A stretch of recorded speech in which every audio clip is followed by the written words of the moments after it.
दोस्तों, इस टाइम पे मैं हूँ अभी गुवाहाटी के कामाख्या देवी मंदिर पे। और आज की वीडियो पे मैं आपको बताऊंगा कि आपको कामाख्या कैसे पहुँचना है, कामाख्या में आपको कितने दिन की ट्रिप बनानी चाहिए और आप कामाख्या कैसे पहुँच सकते हैं, कामाख्या में रुकने की क्या व्यवस्था है, साथ ही साथ खाने पीने की क्या व्यवस्था है, और भी बहुत सारी चीज़ें जो कि कामाख्या में घूमने लायक है।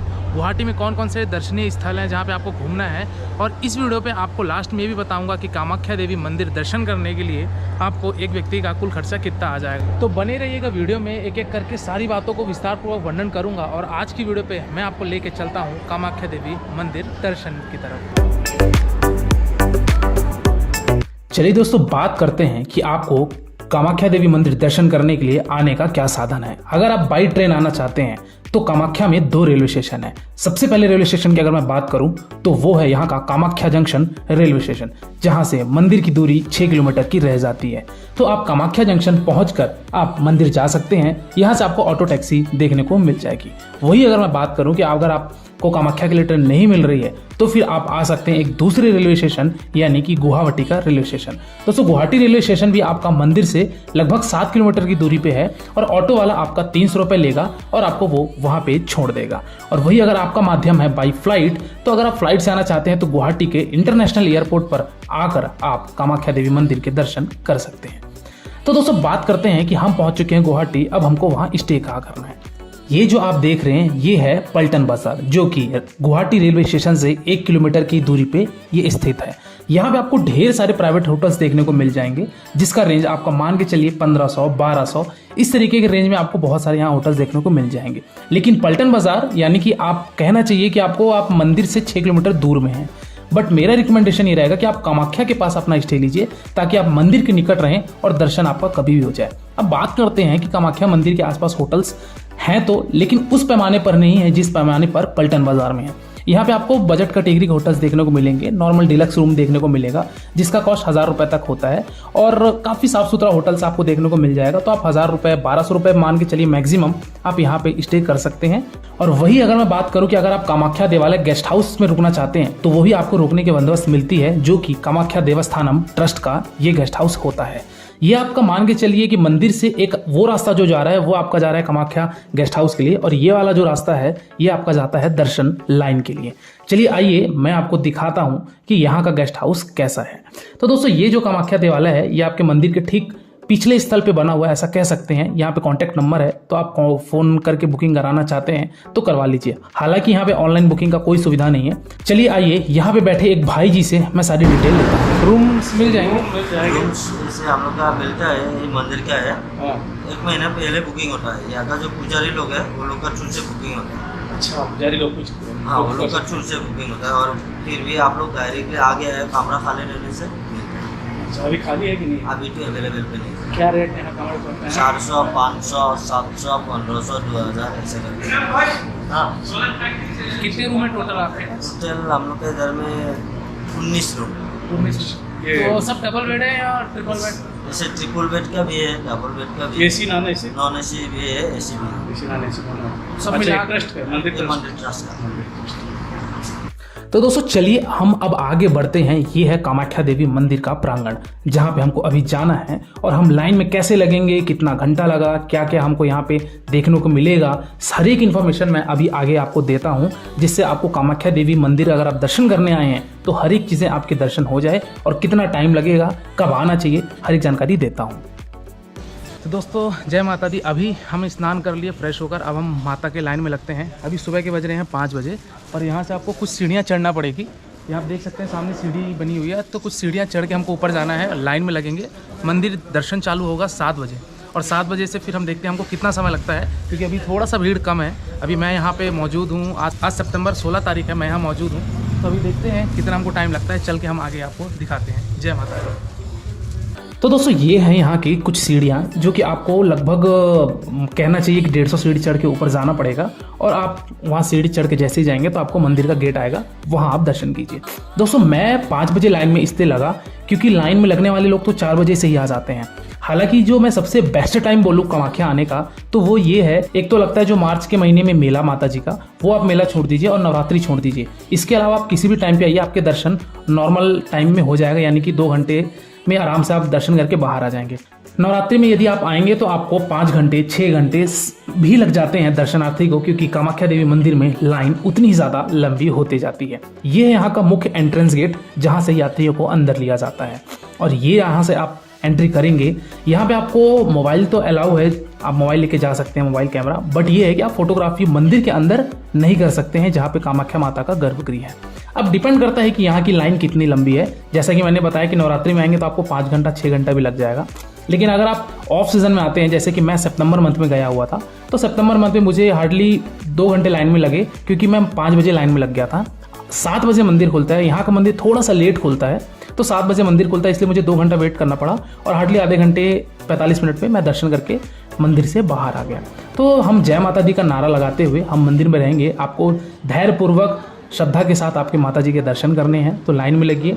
यहाँ पे एक चीज़ों का और आपको सावधानी बरतना है कि यदि आपके साथ धैर्य बनाते हुए हम चलेंगे, जगह जगह पे आपको बैठने की बंदोबस्त दी गई है, तो आप आराम से बैठते हुए जाइए, माता जी के दर्शन कीजिए, क्योंकि यहाँ पे बहुत ही सिस्टमेटिक तरीके से छोड़ा जाता है। वही अगर आप चलने में असमर्थ हैं, लाइन में नहीं लगना चाहते, तो यहाँ पे एक मिलता है आपको VIP पास, जिसको स्पेशल टिकट काउंटर बोला जाता है।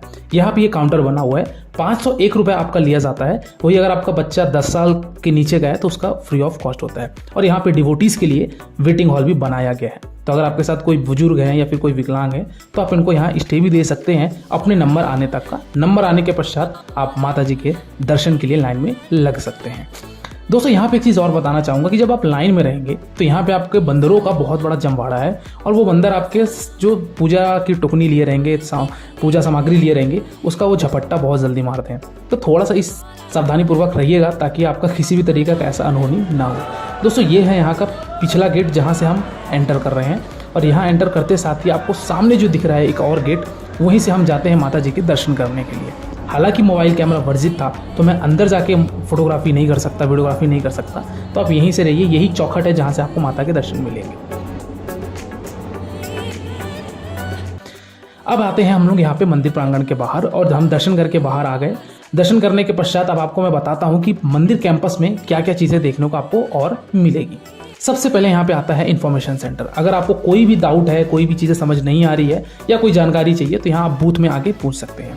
यहाँ पे आपको टॉयलेट की भी बहुत ही अच्छी साफ़ सुथरा व्यवस्था देखने को मिल जाएगी, और यहाँ पे आपको वाटर कूलर भी देखने को मिल जाएगा। जैसे थोड़ा सा आगे जाएंगे तो यहाँ पे कामाख्या देवालय का एक साइन बोर्ड देखने को मिलेगा, जो कि ये मंदिर की तरफ जाता है। यहाँ पे आप देख सकते हैं दोस्तों, ये जो गेट दिख रहा है यही एग्जिट गेट है। जब मैं दर्शन करके बाहर आया तो इसी गेट से आया, जो कि हमारा दर्शन के बाद आप यहाँ से बाहर आते हैं। यहाँ पे आपको दोस्तों बड़ी अच्छे तरीके से सोफ़ा और बढ़िया फ्लोरिंग वाला एक आपको चबूतरा देखने को मिलेगा बैठने के लिए, तो यहाँ पे आप बैठ सकते हैं। साथ ही साथ जैसे ही थोड़ा सा आगे आप चलेंगे तो आगे आपको यहाँ पे मिलेगा दिए का एक प्रज्वलित होता हुआ एक छोटा सा मंडप केंद्र। यहाँ पे दोस्तों लोग दिया प्रज्वलित करते हैं, अगरबत्ती प्रज्वलित करते हैं, जलाते हैं और माता जी को आरती करते हैं। तो यहाँ पे ये एक मंडप बना हुआ है, तो यहाँ पे आके आप अगर करना चाहते हैं, अपनी मनोकामना मांगना चाहते हैं, पूजा अर्चना करना चाहते हैं, तो आप यहाँ से दिए के माध्यम से भी आप कर सकते हैं। यहाँ पे आपको एक जो मंडप है वहीं की कॉर्नर पे आपको माता कामाख्या की स्टैचू भी देखने को मिलेगी, तो यहाँ पे आप इनके दर्शन कीजिए, जय माता दी कीजिए, और यहाँ आप पूजा अर्चना अपनी कर सकते हैं।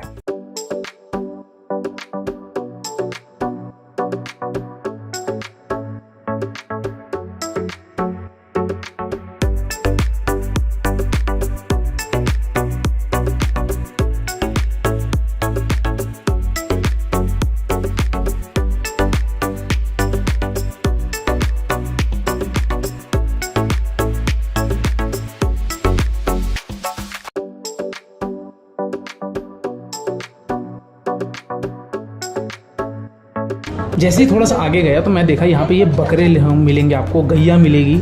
यहाँ पे एक्चुअली बलि दी जाती है, कामाख्या माता मंदिर में यहाँ पे बलि दी जाती है, और ये है वहाँ का बलि देने का ये शाला।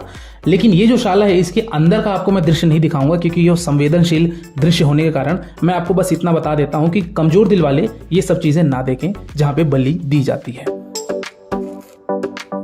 और दोस्तों यहाँ पे पहले कोविड से पहले यहाँ पे अन्न सेवा क्षेत्र था, जो कि यहाँ पे फ्री प्रसादालय था माता कामाख्या देवी का। तो यहाँ पे अभी कोविड के बाद से बंद कर दिया गया है, लेकिन शायद अभी फिर से इसको आरंभ करने की तैयारियां चल रही हैं। तो कोविड के बाद से ये 2 साल तक ऐसे ही बंद पड़ा रहा।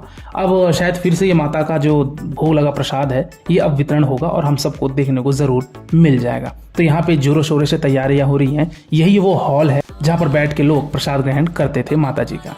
चलिए दोस्तों, बात करते हैं कि अगर आप मंदिर में कुछ शॉपिंग करना चाहते हैं, अगर कुछ प्रसाद लेना चाहते हैं, तो यहाँ पे ढेर सारे आपको स्टॉल देखने को मिल जाएंगे। तो अगर आप कुछ अपने घर के लिए पूजा सामग्री या चुनरी लेना चाहते हैं तो ये सब भी आप ले सकते हैं। यहाँ पे माता जी की मूर्ति, हर एक चीज़ें यहाँ पे देखने को मिल जाएगी। यहाँ पे प्रसाद पैकेट भी आपको देखने को मिल जाएगा, नारियल देखने को मिल जाएगा। यानी जितनी भी चीज़ें अगर आप लेने चाहते हैं छोटे मोटे, तो आप यहाँ कामाख्या मंदिर के जैसे ही आप बाहर आएंगे मंदिर के बाहर, तो वहाँ पे आपको स्टॉल देखने को मिल जाएगी। चलिए दोस्तों, हम माता कामाख्या जी के दर्शन कर लिए और हर एक चीज़ें हमने घूम लिया। अब हम बढ़ते हैं एक और फेमस स्थान पर, जो कि है वहाँ का उमानंद पर्वत। उमानंद पर्वत में बेसिकली दोस्तों वहाँ पे उमानंद जी हैं, यानी कि हम कहना चाहिए कि हमारे भोलेनाथ हैं, शंकर जी हैं। तो वहाँ पे उनका मंदिर बना हुआ है, शिवलिंग है वहाँ पे। तो अब हम वहाँ चलते हैं, जो कि आपका कामाख्या मंदिर से लगभग 8 किलोमीटर की दूरी पे पड़ता है, और उसके लिए हमको जाना पड़ता है जहाज से। और ये है यहाँ पे गुवाहाटी उमानंद का घाट। इस घाट को दोस्तों गवर्नमेंट फेरी बोलते हैं, क्योंकि यहाँ पे गवर्नमेंट का शिप, गवर्नमेंट का स्टीमर जाता है।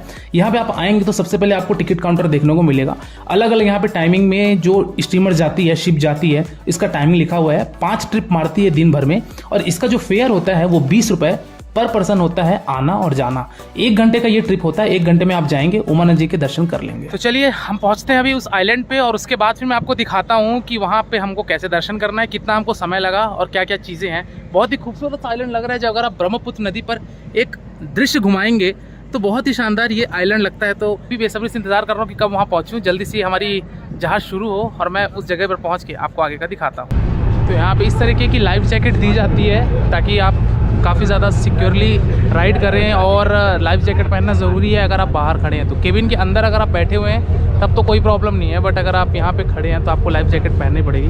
फ़िलहाल अभी हम पहुँचने ही वाले हैं इस उमानंद आइलैंड पे, और फिर आगे मैं चल के आपको दिखाता हूँ कि यहाँ पे हमको मंदिर में कितनी भीड़ देखने को मिलेगी। यहाँ से 2 रास्ते जाते हैं, एक इधर से ये प्लेन रास्ता दोस्तों, और एक इधर से ये सीढ़ी वाले रास्ते। हम फिलहाल अभी सीढ़ी वाले रास्ते को फॉलो कर रहे हैं। अगर आप सीढ़ी नहीं चढ़ना चाहते तो आप इस प्लेन वाले रास्ते से भी जा सकते हैं। थोड़ा सा ये लंबा पड़ता है, बट हम चल रहे हैं सीढ़ी वाले रास्ते से। लगभग दोस्तों हम 100-150 सीढ़ियाँ चढ़ चुके हैं, और सीढ़ियाँ चढ़ने के पश्चात वहाँ पे आपको सामने दिख रहा है मुख्य द्वार, जो कि उमानंद जी का मुख्य द्वार है।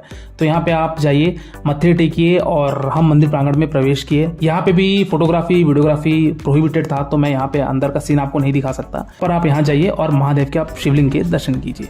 और साथ ही साथ यहाँ उमानंद पर्वत में एक और मंदिर है जिसको हनुमान जी का मंदिर बोला जाता है। तो आप यहाँ जाइए, इनके दर्शन कीजिए और प्रस्थान कीजिए आप अपने अपने शहर के लिए रवाना लेने के लिए। हालांकि दोस्तों यहाँ पे एक कामाख्या में और मुख्य स्थान है जिसको भीमा शंकर बोला जाता है, और तिरुपति बालाजी मंदिर भी है, लेकिन मेरे पास समय का थोड़ा सा अभाव होने के कारण मैं वो नहीं जा सका, क्योंकि वो काफ़ी दूर था। 1 घंटा कहते हैं कि जाने में लगता है, तो इसलिए मैं वहाँ नहीं गया। बट ये 2 मुख्य चीज़ें हैं जो आप कर सकते हैं। कुछ दर्शनार्थियों का ये कहना है कि पहले उमानंद का दर्शन कीजिए, उसके बाद माता कामाख्या जी के दर्शन कीजिए। तो आप ये दोनों दर्शन, मुख्य तौर पर आप कामाख्या देवी आए हैं तो आप ये चीज़ें आप दर्शन कर सकते हैं। चलिए दोस्तों, बात करते हैं कि हमको एक व्यक्ति का कुल खर्चा कितना लग जाएगा। तो दोस्तों Kamakhya basically 1 night 2 day sufficient है। 1 रात 2 दिन में आप आराम से कामाख्या के सारे भी जो मेजर स्पॉट्स हैं वो आप घूम लेंगे। तो आप मान के चलिए कि अगर बजट होटल में भी रुकते हैं, खान पान भी अगर आप नॉर्मल करते हैं, तो एक व्यक्ति का मेरे ख्याल से जो कहना है वो 1500 रुपये मैक्सिमम कहना होगा मेरा, कि 1500 रुपये में आप आराम से 1 नाइट 2 डे का स्टे कर लेंगे। ये फेयर जो मैं बता रहा हूँ दोस्तों, ये आपको मैं गुवाहाटी टू गुवाहाटी का बता रहा हूँ। आप बाई ट्रेन आ रहे हैं, बाई फ्लाइट आ रहे हैं, वो इसका एक्सपेंडिचर इसमें इंक्लूड नहीं है। यहाँ पे जो ट्रांसपोर्टेशन का कॉस्ट लगेगा, खाने का, रहने का, वो जो कॉस्ट लगेगा, इसकी फेयर मैंने आपको यहाँ पे बताई है। तो दोस्तों ये था कामाख्या टूर का एक संपूर्ण वर्णन। इसके बाद भी दोस्तों अगर आपको कोई डाउट है या फिर अगर आपके मन में कोई प्रश्न है तो आप मेरे इंस्टाग्राम यात्रावास आईडी में विजिट करके जो भी आपके प्रश्न है दोस्तों वो मुझसे प्रकट कीजिए। डेफिनेटली आपको मेरे द्वारा या मेरी टीम के द्वारा आपको रिप्लाई दिया जाएगा। और आप किसी दूसरे वीडियो में खो जाएं इससे पहले आप मेरे चैनल यात्रावास को सब्सक्राइब कीजिए। आज की वीडियो में दोस्तों फिलहाल इतना ही। मिलते हैं फिर एक नई वीडियो के साथ, एक नई यात्रा के साथ। तब तक के लिए शुक्रिया। जय माता दी, हर हर महादेव। आपकी यात्रा मंगलमय हो।